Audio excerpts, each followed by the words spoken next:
Hello and welcome to Dining with Death. This episode is on our playlist, Dining with the Departed, where we talk about famous or infamous people who have passed on. We discuss their lives, their careers, what they're famous or infamous for, and we taste their favorite food. I'm Stacey Lee. Let's begin. This episode was requested by viewer Ian Bessos. And to be honest with you, I would have done this episode pretty quickly anyways because this is one of my favorite singers. I need to start off this episode with a trigger warning. We are going to be discussing addiction. Layne Thomas Staley, who was first named Layne Rutherford Staley, was born on August 22nd, 1967 in Kirkland, Washington, to Phil Staley and Nancy Elizabeth Staley. Layne never liked his middle name of Rutherford, so when he was a teenager, he had it legally changed to Thomas. He named himself after Motley Crue's drummer, Tommy Lee. I love that. Layne started kind of banging on instruments in family and friend bands around age 3, and he played the drums in a couple of bands when he was younger. When he was 9 years old, he wrote in his little Dr. Seuss book called All About Me that he wanted to be a singer. He attended Meadowdale High School in Linwood, where he was known as Layne Elmer, using his stepfather's name for the time being.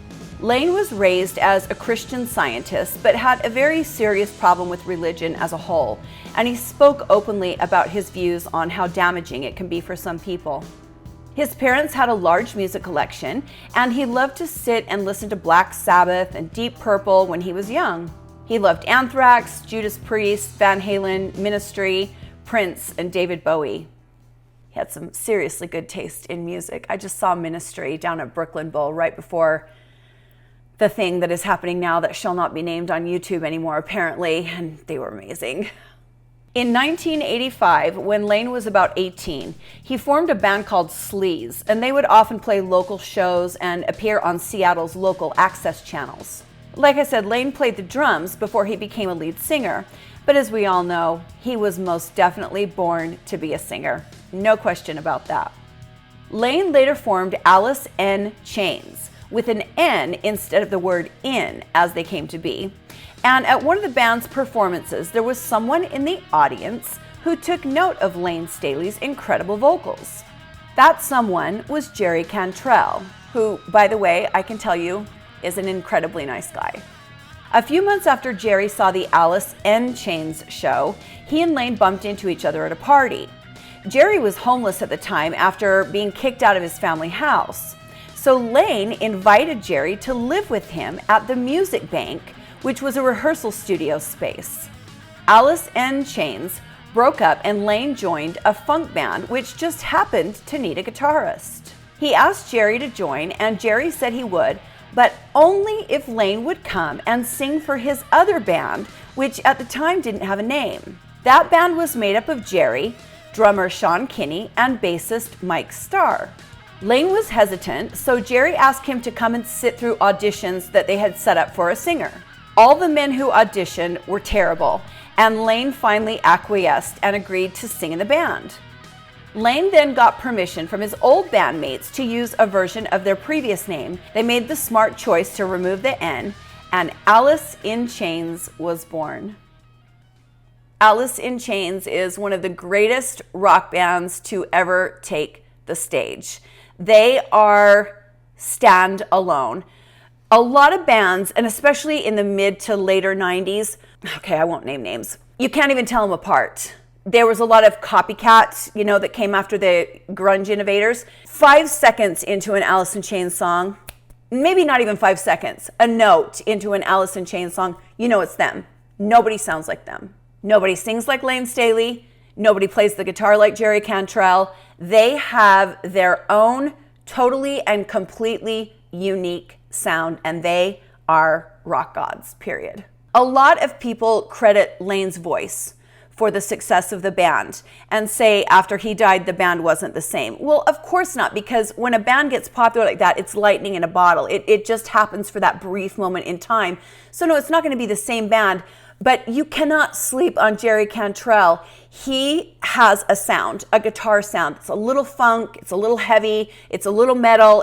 Nobody sounds like him. Nobody plays the guitar like him. So, well, yes, Layne, of course, was an amazing part of the band. You also have to credit Jerry. And the thing that I love about their friendship, the more I've researched this, they played off of each other in a way that created that sound. Jerry didn't really love to sing in the beginning, and Layne kind of encouraged him to sing. He said, "You wrote these songs, man, sing them," And Layne had that, sharp, raspy, haunting, kind of piercing at times voice, and he had perfect pitch. And Jerry has kind of a drier, sweeter quality to his voice, and the two of them together, they're hauntingly beautiful. There is just something that happens when those two voices come together. They're just a unique band. Okay, I'm gushing. I'll stop. I like them. They're a great band. Over the next few years, Alice in Chains' popularity grew in the Seattle area as grunge began taking over the music scene. In 1990, they released their debut album, Facelift, which features the rock classic, one of the best songs ever written, Man in the Box. Layne Staley wrote the lyrics for that song. Layne's voice was so powerful, and like I said, Jerry's voice, in contrast, a little sweeter and a little drier, and they just sounded heavenly together. The band toured all year to support the album, and then in 1992, they released Dirt, which went quadruple platinum, meaning, 4 million copies. Jerry Cantrell wrote most of the lyrics and the music for Alice in Chains, but as the band continued, Layne started to write a little bit more. He even started to write some of the music, and most notably wrote Angry Chair, which is a really great song as well. Jerry once kind of gushed over his friend Layne to a reporter, saying, "It's such a brilliant song. I'm very proud of Layne for writing it." In 1994, Alice in Chains released their EP, Jar of Flies. It debuted at #1. The album was a smashing success, and it's a masterpiece of rock, specifically that era's grunge rock. But Alice in Chains, like I said, always had their own very specific sound. It's such a rare quality in popular music to have a band that sounds so unique and so different from all the other bands. Unfortunately, during this same time, Layne started to get very, very heavy into drugs.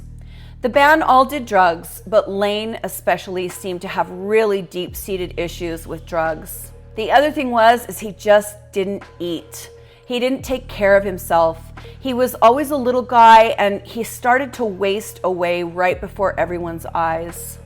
Layne's condition was so bad that the band didn't think he could handle a tour, and they didn't form one to support Jar of Flies, which is a real shame.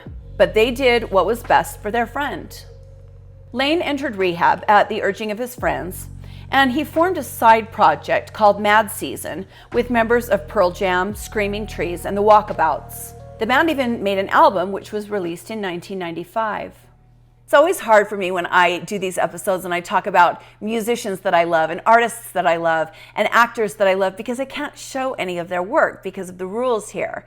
So, I guess what I could do is just encourage you to go and look up the people's work after we've talked about them. You'll really find something to appreciate. At least I think you will. During this kind of hiatus from Alice in Chains, it became painfully apparent that Layne was deteriorating very quickly. He was an extreme addict, and he was very, very sick. Alice in Chains did regroup and released a self-titled album in 1995. Layne wrote a lot of the lyrics for that album, with the exception of Grind, Heaven Beside You, another incredible song, and Over Now. Despite all of the commercial success, the band was struggling behind the scenes, and Layne was struggling publicly. Jerry later said, quote, "It was all very frustrating, but we stuck it out. We rode the good times together, and we stuck together through the hard times. We never stabbed each other in the back and spilled our guts and did that kind of bullshit that you see happen a lot." They were truly friends, and they truly cared for each other. Layne once said, quote, "Drugs worked for me for years, and now they're turning against me. Now I'm walking through hell, and this sucks. I don't want my fans to think that was cool. But then I've had fans come up to me and give me a thumbs up and tell me they're high. That's exactly what I didn't want to happen. He had a disease. He was a person who was struggling with a very serious illness. He didn't want that disease to spread, but he couldn't get better. When Kurt Cobain died in 1994, that scared Layne into sobriety, but it didn't last for long. The record label hired bodyguards to keep people who might pass drugs to Layne. His mother constantly called his friends to help. People tried, but Layne was in the throes of addiction and it had a tight hold on him.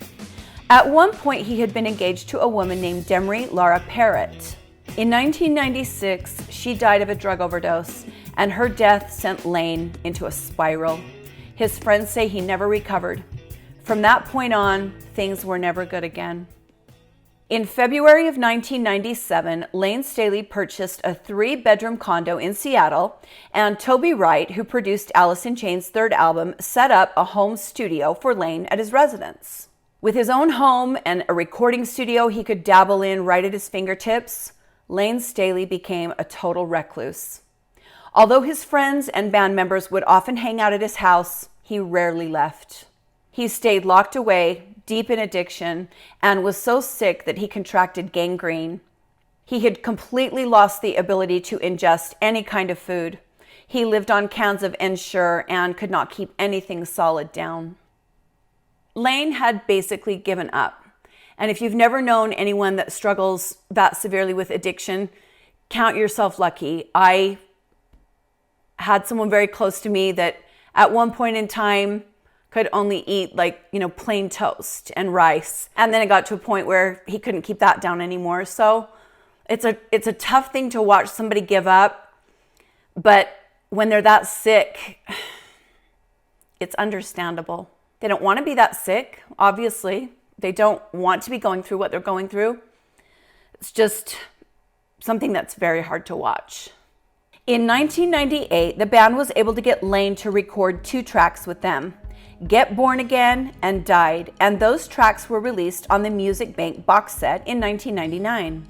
Layne did not want to be seen by anyone, and his great friend Jerry refused to make any comments when asked, but a producer who saw Layne said he was down to about 75 or 80 pounds and was white as a ghost. They knew what was coming. They all knew. They were just kind of waiting for it to happen. There are reports that John Frusciante of Red Hot Chili Peppers used to take food to Layne, and other friends of his and bandmates and people he had played music with would go visit him and, do what they could for him, but no one could help him. A lot of times his friends would just go sit with him in his self-imposed prison, and that was enough. From 1999 to 2002, very little is known about Layne Staley's life. He hadn't been heard from publicly since a 1999 radio interview. He stayed locked away in his condo, making art, playing video games, and coming in and out of drug-induced sleep. His mother said she would fill his voicemail with messages and that everyone would write letters to Layne, but he simply could not be saved. He did go to see his sister's baby in 2002, to everyone's surprise, and that was the last time that the family ever saw their son and brother. On April 19, 2002, Layne Staley's accountant contacted his former manager and friend, Susan Silver, and informed her that no money had been withdrawn from Layne's account in 2 weeks. Susan called Layne's mother, Nancy, who called 911. The police then went with Nancy to Layne's home and found him there. He had been dead for some time and was partially decomposed. His remains weighed 86 pounds. He had died from a mixture of heroin and cocaine, commonly known as a speedball. An autopsy confirmed he had been dead for about 2 weeks. His mother later revealed that she had been at the home just 2 days before Layne was found, but after knocking and knocking with no answer, which wasn't unusual, she left. She had no way of knowing that her son was dead inside his home. Layne Staley was cremated, and a private memorial service was held for him on April 28, 2002, on Bainbridge Island, which is one of the most beautiful places on earth. Alice in Chains refused to play for years out of respect for their friend, but they did reunite in 2004 for a benefit concert to raise funds for victims of the Indian Ocean tsunami.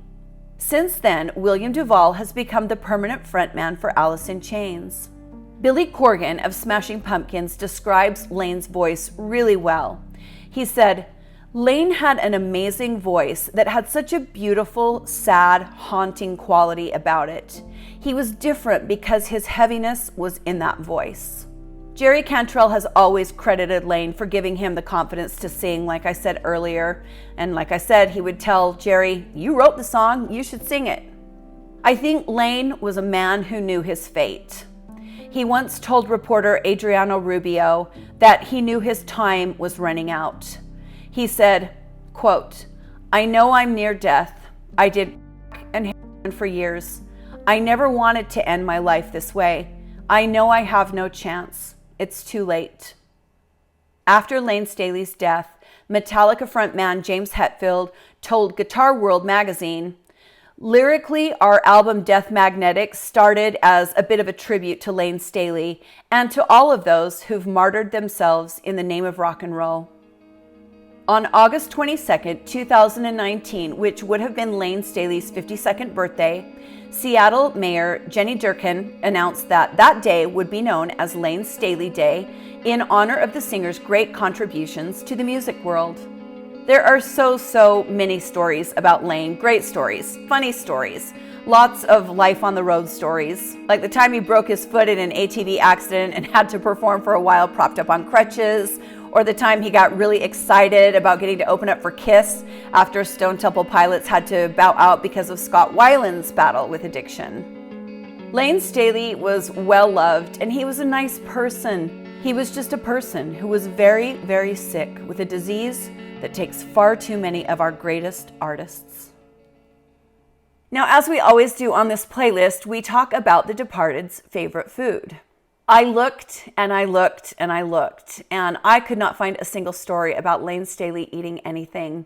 Outside of a Rolling Stone article where the reporter met them at a spaghetti house once, and a photo of Layne holding a bucket of popcorn, I couldn't find a single thing.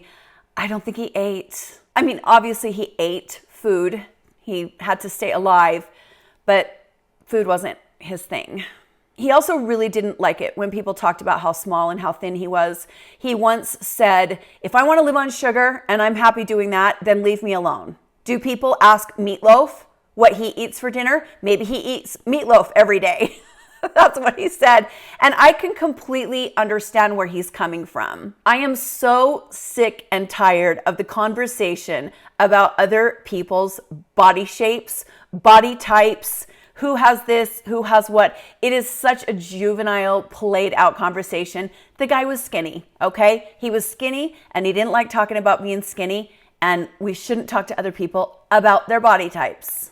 I try so hard not to flip into mom mode and just turn into a raving bitch on these episodes, but it's hard because I feel for these people.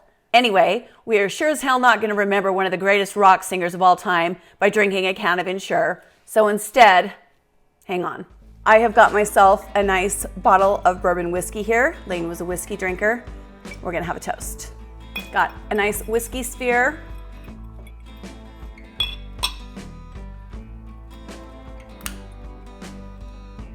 To Layne Staley, one of the greatest singers to ever live. If you're out there somewhere, thanks for the music, man.